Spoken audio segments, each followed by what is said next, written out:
autorité à notre glorieux, puissant, international, Dieu Tout-Puissant, avec un nom terrible qui peut ébranler n'importe quel assiette, n'importe quelle masse.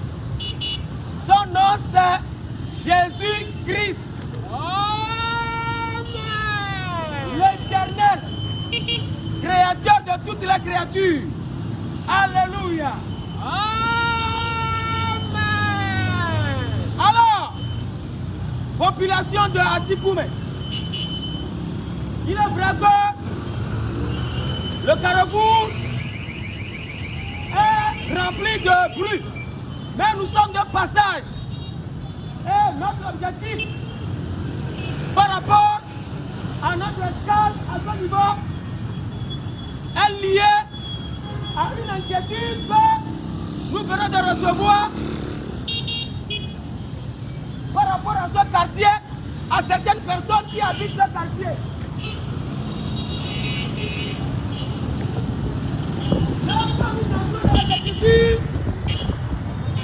L'ambiguïté va être levée. Je prends Jean 8, verset 78. Le Seigneur des Seigneurs, Jésus-Christ déclare, avant que Abraham ne fût, avant que Abraham fût, je suis. Avant que Abraham fût, je suis. Le Seigneur Jésus veut faire comprendre à toute l'humanité qu'il est là avant Abraham. Et l'inquiétude est liée à cette question. Population de Tosimé. Est-ce que Dieu qui a créé les êtres humains, Dieu qui est le créateur de toutes les créatures, Dieu qui est le créateur de toute la planète, particulièrement la terre, est-ce que Dieu est capable de descendre sur la terre et œuvrer par rapport à sa pensée? Question.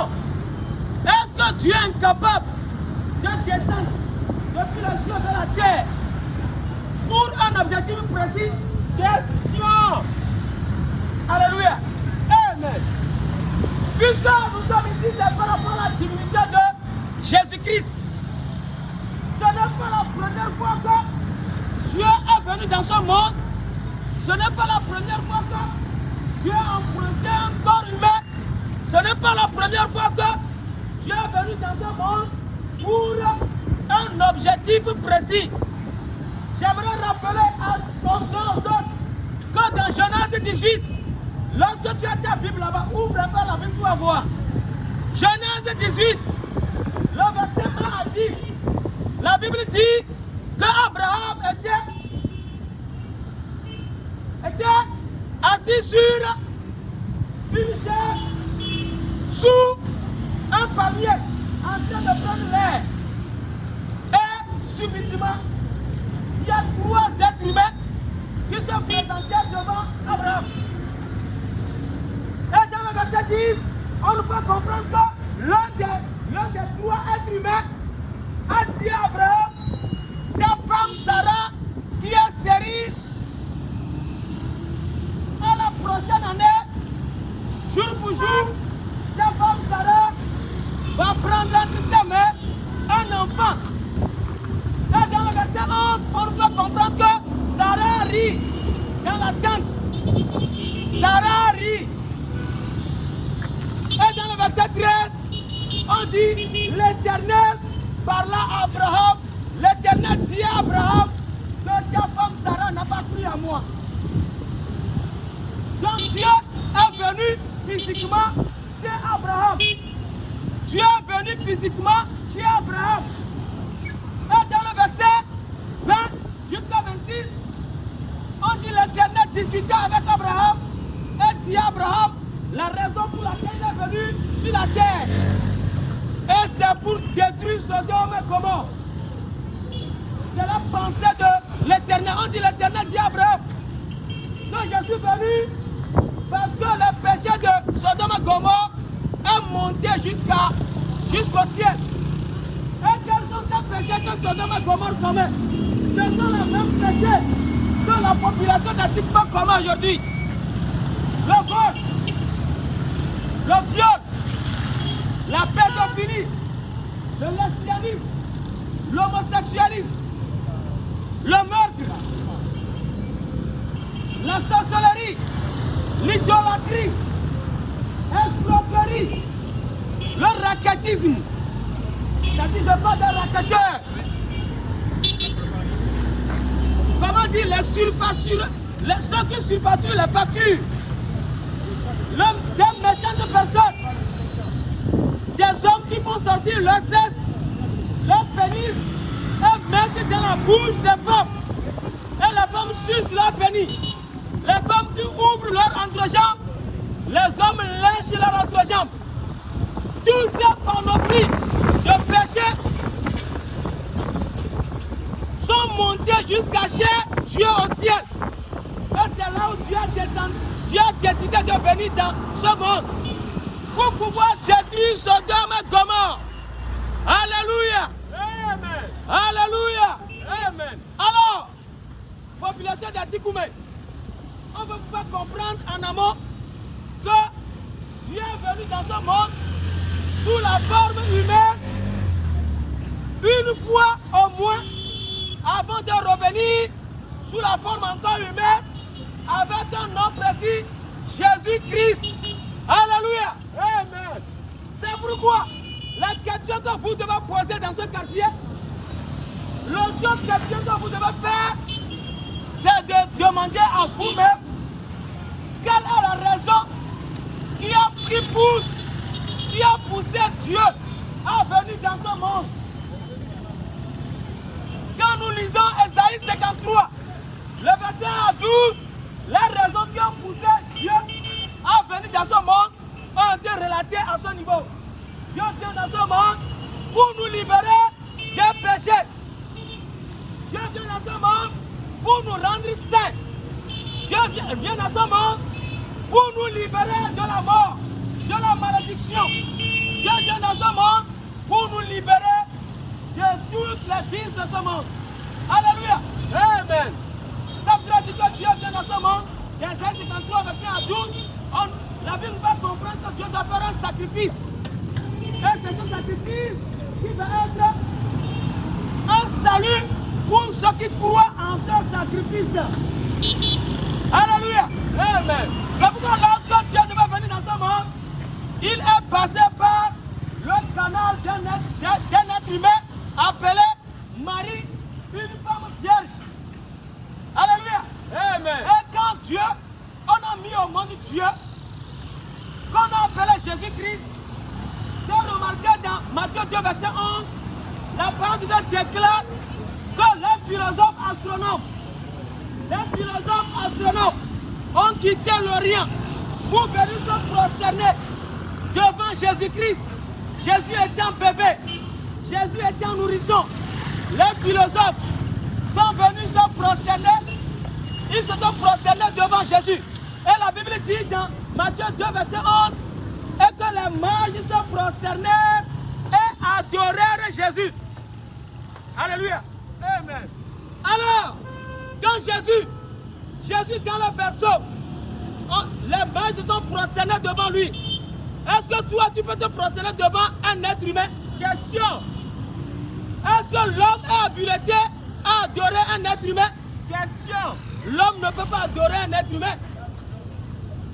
Parce qu'Apocalypse 22, verset 8 à 9 dit, Jean voulait se prosterner devant l'ange. Jean voulait se prosterner et adorer l'ange. Et l'ange lui a retorqué qu'on n'adore pas un ange. On n'adore pas un être humain. C'est seul Dieu qu'on adore. C'est pourquoi Jésus, lors du débat qui s'est engagé entre lui et les religieux, d'alors, Jésus a dit à ces religieux, c'est ce qu'on a dit avant de commencer la prédication, dans Jean 8, verset 58, Jésus dit, parce qu'on discutait sur la divinité de Jésus, et Jésus a dit à ces religieux que, au fait, avant qu'Abraham fût, que lui, il est là depuis. Alléluia. Amen. Alors, ce qui est important dans tout ce que le Saint-Esprit est en train de faire, c'est de faire comprendre aux uns aux autres que Dieu, Jésus-Christ, c'est seul par lui que toi tu peux passer pour pouvoir obtenir ce qu'on appelle le salut. Puisque Actes des Apôtres, chapitre 4, verset 12 dit, il n'y a de salut en aucun autre que le nom du Seigneur Jésus-Christ. Parce qu'il est le véritable Dieu. Alléluia. Amen. C'est pourquoi, lorsqu'il devait entrer dans le sacrifice, il l'a dit en amont avant d'aller à Cédron. Il était sur la route de Jérusalem, dans Jean 12, le verset 27, il dit très clairement que c'est à cause du sacrifice qu'il est venu dans ce monde. Que c'est à cause du sacrifice qu'il est venu dans ce monde. Alors, je pose la question maintenant à ceux qui sont des religieux dans ce quartier. Peut-être que tu es musulman, peut-être que tu es bouddhiste, peut-être que tu es shintoïste, peut-être que tu es hindouiste, peut-être que tu es célestiste, peut-être que tu es catholiciste, peut-être que tu es protestantiste. J'aimerais te poser la question. Le Dieu que tu adores, comment ou bien quels sont les voies et moyens dont dispose Dieu pour te libérer du joug satanique, pour te libérer du péché, puisque le péché, on peut dire que c'est inné en nous, le péché naturel, on peut dire comme ça. Alléluia. Amen. Le péché naturel, puisque celui qui a amené le péché, il s'appelle Satan, et c'est lui qui a inculqué le péché dans Adam et dans Ève. Ce qui fait que depuis Adam et Ève jusqu'à Jésus, le Dieu Tout-Puissant, le péché a régné. Le péché a régné. Personne n'a pu combattre le péché. Aujourd'hui, est-ce que toi qui es ici, tu es dans ce quartier? Toi qui es ce sorcier dans ce quartier, est-ce que tu peux utiliser ta propre force pour abandonner cette sorcellerie? Question. Toi qui es un escroc dans ce quartier, tu es un franc-maçonnique dans ce quartier, est-ce que tu peux faire usage de ta propre force pour pouvoir abandonner ce péché? Question. Ce qui est impossible. Toi qui peux sortir ton sexe pénis, le sexe protubérant, tu mets dans la bouche des femmes. Est-ce que tu es habilité à abandonner ce péché-là? Question. Par rapport à ta propre force, ce qui est impossible. C'est pourquoi Dieu est venu. Alléluia. Amen. Dieu a vu nos souffrances. Dieu, il a pris connaissance de nos souffrances. Quand vous lisez Hébreux 2, verset 14, il est écrit, étant donné que les enfants participent à la chair et au sang, il a plu aussi à Jésus de venir dans ce monde, dans la chair, pour pouvoir participer à tout ce que nous faisons. Alléluia. Amen. Il a plu à Jésus de venir, il a plu à Dieu de venir dans ce monde pour nous aider, puisque ce n'est pas nous qui avons amené le péché. Toi qui es voleur dans ce quartier, est-ce que c'est toi qui as... Les gens volaient avant toi. Toi qui es dans ce quartier, les gens commettaient de l'idolâtrie avant toi. Toi qui nous suis en ce moment précis, toi qui es sorcier, tu es un franc-maçonnique, tu es religieux. Mais les gens ont commis de péchés avant toi. Mais aujourd'hui, j'aimerais te faire comprendre que il y a un remède. Le remède, c'est Jésus-Christ, avec le sacrifice qu'il a fait pour nous délivrer de ce péché. Puisque c'est le péché qui a le malheur pour le monde entier. Alléluia. Amen. Et c'est la raison pour laquelle, lorsque Jésus-Christ entrait dans le sacrifice, il s'est laissé. Et la Bible dit sur la croix, lorsque Jésus était sur la croix, la parole de Dieu déclare, quand vous lisez Colossiens 2, le verset 13 à 15, la parole de Dieu dit, lorsque nous la parole dit, nous étions morts à cause de nos péchés, à cause de nos fautes que nous avons commis envers Dieu. Ça veut dire que si tu es dans ce quartier, et tu n'as pas encore croisé Jésus-Christ, tu es mort ambulant. Tu es mort ambulant. Si tu n'as pas encore Jésus-Christ, tu es mort ambulant. Alléluia. Amen. Tu respires certes, tu as le souffle de vie certes, mais tu es mort ambulant. Alléluia. Amen. Et dans le verset 14, il est écrit, Christ a effacé l'acte dont les ordonnances nous condamnaient et qui subsistait contre nous et l'a cloué à la croix. Alléluia. Amen. Ça prouve que toutes les malédictions que regorge le péché, Jésus les a tous cloués à la croix. Toutes les condamnations que regorge le péché, Jésus les a cloués à la croix. Tous les malheurs que regorge le péché, Jésus les a cloués à la croix. C'est pourquoi Romains 8, verset 1, il est écrit, il n'y a point de condamnation pour tous ceux qui sont en Jésus-Christ. La Bible n'a pas dit qu'il n'y a point de condamnation pour ceux qui vont à l'église, ceux qui vont dans la mosquée, ceux qui vont dans les temples. La Bible n'a pas dit ça. Dieu n'a pas dit ça. Il n'y a point de condamnation pour tous ceux qui sont en Jésus-Christ.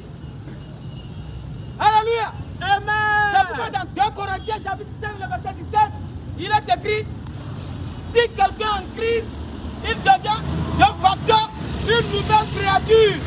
Les choses anciennes sont passées. Les choses anciennes sont passées. Voici, toute chose devient nouvelle dans ta vie. Alléluia. Amen. Si depuis là, tu adores Dieu dans ce quartier, toi tu adores Dieu, toi qui me suis, tu adores Dieu. Tu vas à l'église, tu vas à la mosquée, tu vas dans la temple de Bouddha, tu es catholique, tu es shintoïste, tu es hindouiste, et tu continues toujours dans le péché, ça veut dire que tu n'es pas encore sauvé. Celui qui est sauvé voit le péché comme une abomination. Si tu es dans ce quartier, tu te trompes que tu es un croyant. Au même moment, tu es dans le bain du péché. Laisse-moi te dire que tu n'es pas encore sauvé. Alléluia. C'est pourquoi je prie en ce moment précis. Toi qui me suis, de loin, de près, toi qui me suis de loin, le sacrifice de Jésus-Christ, que le Saint-Esprit accompagne ça, pour pouvoir déclencher une nouvelle vie dans ta vie au nom de Jésus. Amen. Que le Seigneur Saint-Esprit passe par ce canal de sacrifice pour pouvoir te libérer du joug satanique au nom de Jésus. Amen. C'est pourquoi, dans le verset 15 de Colossiens 2, il est écrit, écoute très bien, Christ maintenant a dépouillé la domination, les princes des ténèbres, les autorités dans le lieu céleste, les sorciers, les marabouts, les féticheurs, les gourous, les francs-maçonniques, et les a publiquement livrés en spectacle en triomphant d'elle par la croix. Alléluia. Amen. Je prie que tous ceux qui t'embobinent, tous les démons qui t'ont pris en otage, toi qui me suis en ce moment précis, tous les démons qui t'ont pris en otage, tous les sorciers qui t'ont pris en otage, toi qui es dans ce quartier, tous les sorciers, les marabouts qui vous ont pris en otage, tous les gourous qui vous ont pris en otage, je prie que le Seigneur des Seigneurs, Roi des Rois Jésus-Christ, qu'il intervienne dans ta vie, qu'il intervienne dans ta vie, qu'il intervienne dans vos vies, qu'il intervienne dans ta vie, et que toutes les gloires reviennent au Seigneur des Seigneurs, Roi des Rois Jésus-Christ, au nom de Jésus. Amen. Amen. Alors, Jésus sur la croix, le sang coulait, le sang de Jésus, le sang de Jésus, le sacrifice de Jésus, le sang de Jésus. Quand vous lisez Romains 5, verset 9, la parole de Dieu déclare que le sang de Jésus nous justifie. Tu es dans ce quartier, tu es dans ce quartier, tu Tu as toujours la peur dans ton cœur. Tu n'es pas encore justifié. Tu es dans un quartier. Quand tu marches, tu te retournes pour voir si quelque chose ne va pas. Est-ce que quelqu'un me poursuit? Tu n'es pas encore justifié. Celui qui est justifié est à l'abri de la peur. Alléluia. Amen. C'est pourquoi Romains 8, verset 33 à 36 déclare qui peut accuser les élus de Dieu. Qui peut accuser les élus de Dieu? Et la Bible dit, c'est Jésus qui justifie. C'est Dieu qui justifie. Alléluia. Amen. Si tu es en Christ, personne ne peut plus te condamner. Personne ne peut plus t'accuser. Parce que Jésus t'a justifié. Alléluia. Amen. Et la Bible dit encore, qui peut condamner les élus de Dieu? La parole de Dieu déclare là-bas immédiatement que Jésus est mort. Il est de surcroît ressuscité. Je prie en ce moment précis. Au nom de Jésus. Toi qui me suis dans ce quartier, je prie que le sacrifice de Jésus qui justifie, le sang de Jésus qui justifie, le sang de Jésus qui justifie, dans le Saint-Esprit passe ce sang-là pour te justifier, pour te donner une intelligence céleste, Amen. afin de pouvoir venir à Jésus, Amen.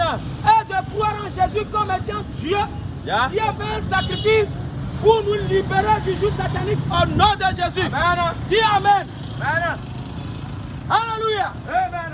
C'est pourquoi dans Jean, chapitre 1, le verset 9, la Bible déclare, quiconque confesse ses péchés, mon frère, on ne te demande pas d'aller confesser tes péchés devant les prêtres.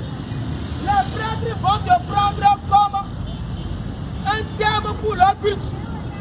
Si tu vas confesser tes péchés chez les pasteurs, ils vont te prendre comme terme pour leur culte. Si tu vas confesser tes péchés chez les imams, ils vont te prendre comme terme pour leur culte. La Bible dit, quiconque confesse ses péchés, il est toujours juste et fidèle pour le lui pardonner. Celui qui pardonne, c'est qui? C'est Jésus-Christ. C'est Jésus-Christ. Donc tu as habilité à confesser tes péchés devant Jésus-Christ pour pouvoir obtenir ce qu'on appelle la liberté sur tous les plans. Alléluia. Amen. C'est pourquoi Galates 5, verset 1 dit, c'est pour notre liberté que Christ nous a affranchis. Alléluia. Amen. Sans Jésus-Christ, tu es toujours sous le joug satanique. Alléluia. Amen. Je prie en ce moment précis. Au nom de Jésus. N'importe où tu es, toi qui nous suis en ce moment précis, je prie, toi qui nous suis dans ce quartier, je prie, dans le sang de Jésus-Christ, qui est tellement puissant, n'importe où tu es, n'importe quelle maladie qui te gangrène, que ce soit l'hémorroïde, que ce soit le sida, que ce soit l'hypertension artérielle, que ce soit n'importe quelle maladie, que ce soit le cancer, que ce soit le diabète, que ce soit la gonococcie, que ce soit le syphilis, que ce soit le paludisme, que ce soit le sida, que ce soit la dépression mentale, que n'importe quelle maladie dont tu souffres en ce moment précis, je prie que le sang de Jésus te guérisse. Au nom de Jésus. Je prie que le sang de Jésus te guérisse. Amen. Je prie que le sang de Jésus te guérisse. Que le sang te localise. Que le sang te localise. Que le sang te localise. Que le sang te localise. Toi qui nous suis en ce moment précis, toi qui nous suis en ce moment précis, je proclame le sang de Jésus dans ta vie. Je proclame le sang de Jésus dans ta vie. Je proclame le sang de Jésus dans ta vie. Pour que le sang de Jésus anéantisse toutes les maladies qui te gangrènent au nom de Jésus. Je proclame le sang de Jésus dans ce quartier. Je proclame le sang de Jésus dans ce quartier. Je proclame le sang de Jésus dans vos vies. Et que le sang vous libère. Le sang vous guérit. Amen. Amen. Alléluia. Sur la croix, il est mort. Il est mort. Viens sur le dos allemand. Du nom de Nietzsche. Il est écrit en ouvrage. du nom de Pierre Savoie. Il dit au 15e siècle, au temps moyen-âgeux, il dit le seul chrétien que lui connaît, c'est le Dieu là qui est mort et qui est mort qu'on l'a enterré. Et il faisait allusion à Jésus-Christ. Alléluia. Alléluia. Nietzsche faisait allusion à Jésus-Christ. Alléluia. Ça voudrait dire que tu es mort. Tu es mort à cause de quoi? À cause de nos péchés. Tu es mort à cause de nos péchés. Tu es mort à cause de nos souffrances. Tu es mort à cause de nos souffrances. Tu es mort à cause de nos péchés. Ça voudrait dire que toi qui es ici, tu ne peux rien pour abandonner le péché. C'est pourquoi Jésus est obligé d'aller dans le séjour des morts. Quand vous lisez Jean 5, le verset 24 à 27, Jésus a dit, bientôt je serai avec les morts. Je serai avec les morts. Et celui qui croit en moi, celui qui écoute ma voix, je vais le ressusciter. Je vais le ressusciter. Alléluia. C'est lui la résurrection. Jean 11, verset 25. Jésus dit, je suis la vie et la résurrection. Toi qui me suis à ce moment précis, toi qui es dans un quartier, n'importe où, on t'a mis pour te terminer, n'importe quel tombeau dans lequel tu as été mis à mort. Tu as été mis à mort spirituellement. On attend en train de voir si tu vas mourir physiquement. Je prie que Jésus-Christ, la résurrection, puisse localiser là où tu as été enterré. Au nom de Jésus. Afin que tu puisses recouvrer la liberté et la vie au nom de Jésus. Amen. Que Jésus te délocalise de ce lieu de ténèbres au nom de Jésus. Amen. Que Jésus te donne vie au nom de Jésus. Amen. Que Jésus te donne vie au nom de Jésus. Amen. Que Jésus te donne vie au nom de Jésus. Amen. C'est pourquoi Jésus est mort. Il est allé chez la mort. Jésus est allé chez la mort. Quand vous lisez 1 Pierre, chapitre 4, verset 6, la Bible déclare que Jésus, il est allé chez la mort et les morts ont entendu sa voix. Alléluia. Là où tu es, tu n'as pas encore reçu Jésus. Tu es mort en venant. Tu es mort en venant. Ça veut dire que tu es en train d'écouter, d'entendre la voix du Seigneur Jésus-Christ. Ce n'est pas nous qui sommes Jésus, mais la parole c'est Jésus. Tu es en train d'écouter. Et Jésus dit, ceux qui auront la grâce d'écouter sa voix, ils ressusciteront. Donc n'importe où tu es en ce moment précis, je prie pour ta résurrection. Au nom de Jésus. Je prie que le Seigneur Jésus-Christ te ressuscite. Au nom de Jésus. Je prie que Atikoumé soit ressuscité. Au nom de Jésus. Je prie que Atikoumé soit ressuscité. Au nom de Jésus. Je prie que Jésus ressuscite Atikoumé. In the name of Jesus. Alléluia. Amen. Alléluia. Amen. Au nom de Jésus, Amen. Amen. Et Jésus a passé 3 jours, 3 nuits dans le séjour des morts. Et regarde ce qu'il a fait. Il a prêché aux morts. Jésus a annoncé la bonne nouvelle aux morts. Dis-nous. 1 Pierre chapitre 3, le verset 18 à 21, la bonne nouvelle déclare que Jésus est mort par rapport à la chair, mais il est vivant en esprit. Il est allé dans le séjour des morts. Il a prêché la bonne nouvelle aux morts. Alléluia. Amen. Jésus a prêché aux morts. Quel Dieu, mon frère, tu es dans quelle religion? Toi, tu es bouddhiste. Toi, tu es dans le bouddhisme. Toi, tu es dans l'islam. Toi, tu es dans le shintoïsme. Toi, tu es dans le catholicisme. Tu es dans le protestantisme. Tu es dans l'anglicanisme. On ne sait pas, je ne sais pas dans quelle religion tu t'es adhéré. J'aimerais que vous compreniez que est-ce que le Dieu de cette religion est mort et allé dans le séjour de mort et a fait 3 jours avant de sortir? Non. Mais le seul Dieu qu'il a fait, c'est Jésus-Christ. C'est pourquoi le 3e jour, le 3e jour, toi qui me suis en ce moment précis, sois connecté, tu vas recevoir ton miracle. Le 3e jour, vous qui nous suivez ici, suivez-nous correctement, vous allez recevoir vos miracles. Le 3e jour, Jésus a ressuscité miraculeusement. Alléluia. Amen. On appelle ça en esprit la puissance de la résurrection. Je prie. Philippiens 3, verset 10 déclare, vous connaissez Christ et la puissance de sa résurrection. Je prie que la puissance de résurrection de Jésus puisse localiser ta vie. Afin que n'importe où on t'a lié, pour te terminer, pour te liquider, pour te tuer, Que la puissance de résurrection te libère au nom de Jésus. Que la puissance de résurrection te délivre au nom de Jésus. Pour que tu quittes la mort vers la vie au nom de Jésus. Au nom de Jésus. Au nom de Jésus. Amen. Mon frère bien-aimé, tu vas poser ta main sur là où tu as mal. Toi qui nous suis en ce moment précis, pose ta main sur là où tu as mal. Le Seigneur Jésus, par le pied de son esprit, par le canal de Saint-Esprit, va te guérir. Au nom de Jésus. Tu as le cancer. Pose la main sur sa tête, ta tête. Tu as gonorrhée, tu as syphilis, tu as l'hernie, n'importe quelle maladie. Pose ta main sur la tête. Je prie, Seigneur Jésus, ta résurrection, c'est une puissance. Toi qui nous suis, reçois ça. Reçois ce miracle. Reçois ce miracle. Que la résurrection te libère. Que la résurrection te guérisse. Que la résurrection de Jésus vous guérisse. Que Jésus vous guérisse. Que Jésus vous guérisse. Que la résurrection de Jésus vous guérisse. Au nom de Jésus. Au nom de Jésus. Et que toute la gloire revienne au Seigneur des Seigneurs. Roi des rois Jésus-Christ, au nom de Jésus. Amen. Alors, tu es dans Tikoumé. Toi, tu vas seulement à l'église. Toi, tu vas à la mosquée. Toi, tu es catholique. Tu es témoin de Jéhovah. Tu es, je ne sais pas. J'aimerais te faire comprendre tout de suite.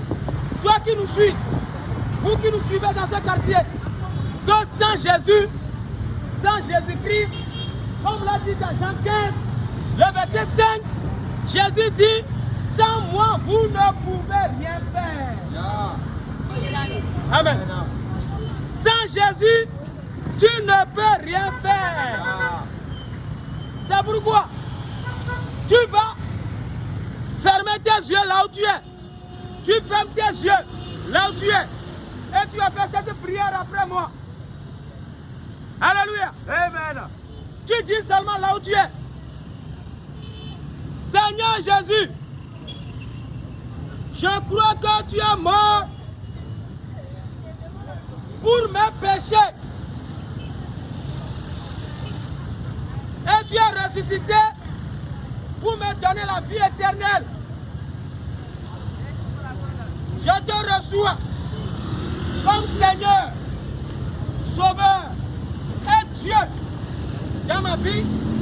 Au nom de Jésus, dis Amen. Amen. Nous prions sur vous. Seigneur, Seigneur, roi Jésus-Christ. Seigneur, voilà que ta parole est sortie. Comme tu me l'as dit toujours. Donc voici les miracles qui accompagnent ceux qui auront cru en ton nom. Beaucoup ont cru en toi, tu me dis. Beaucoup ont cru en toi. S'il te plaît, guéris-les. Sauve-les. Guéris-les. Dans le pied de ta parole. Au nom de Jésus. Dis Amen. Que le Seigneur vous fortifie. Au nom de Jésus. Amen.